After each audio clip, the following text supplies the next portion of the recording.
शहरामध्ये आमदार संजयजी सावकारे यांचे मोठे बंधू प्रमोदजी सावकारे यांना धमकी आली। आमदार साहेबांसारख्या भावाला या ठिकाणी धमकी येते। जर मी आमदार झालो, या आमदाराच्या कारकिर्दीमध्ये 25 हत्या झाल्या आहेत, 25 हत्या, आणि 15 वर्षे यांनी काहीच काम केलेलं नाही। 25 हत्या झाल्यानंतर नैतिकदृष्ट्या भुसावळ शहराची ही संपूर्ण परिस्थिती पाहता गुन्हेगारी निर्मूलन आणि त्याचबरोबर या ठिकाणी जे आहे निर्भय मुक्त शहर, निर्भय शहर, दहशतमुक्त शहर हे शहर झालं पाहिजे। म्हणून 5 वर्ष मी आमदार जर झालो, फक्त 5 वर्ष, तर IPS ऑफिसर आणेल 5 वर्ष भुसावळ शहरामध्ये।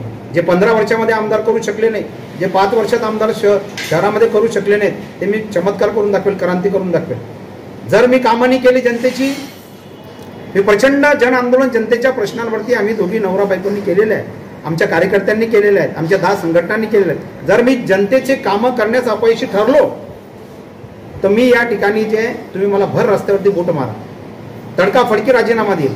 खरं पाहता 25 हत्या झाल्या, आमदार संजय सावकारेंनी नैतिकदृष्ट्या राजीनामा द्यायला पाहिजे होता, परंतु ते या ठिकाणी राजीनामा देत नाहीये। त्याच्यामुळे या ठिकाणी जे आहे SC ST OBC तर माझ्या पाठीशी आहेत, परंतु मुस्लिम, मराठा आणि दलित यांची देखील युती या लोकसभेच्या निवडणुकीमध्ये झालेली आहे। मराठा 50,000 आहेत, 45,000च्या वरती या ठिकाणी दलित आहेत, बौद्ध, त्यानंतर या ठिकाणी जे आहेत पुन्हा संपूर्ण जो मराठा, मुस्लिम आणि दलित, मराठा समाज 50,000 आहे। त्याच्यामुळे परत हे जे संपूर्ण जी संख्या आहे आणि ओडफसमचा मोठा एक फॉर्म्युला आहे, त्या बळावरती मी आमदार होतोय। कारण आमदारांनी या ठिकाणी मराठा समाजाचा आमदाराचा मराठा समाजाच्या लोकसभेच्या निवडणुकीमध्ये खासदार म्हणून श्रीरामदादा पाटील यांचा प्रचार केलेला नाही आहे। त्याच्यामुळे मराठा समाज देखील आमदार संजय सावकारे यांना या निवडणुकीमध्ये धडा शिकून मराठा समाज सर्व शक्तीनिशी माझ्या पाठीशी उभा राहणार।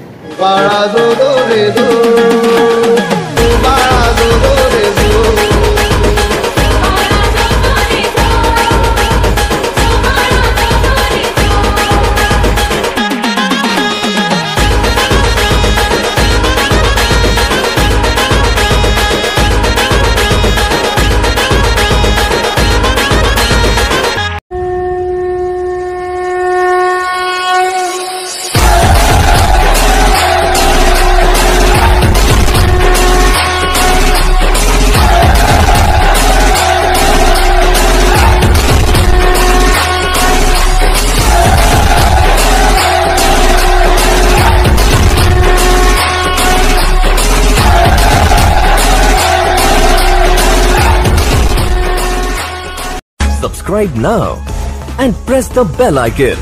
Never miss an update.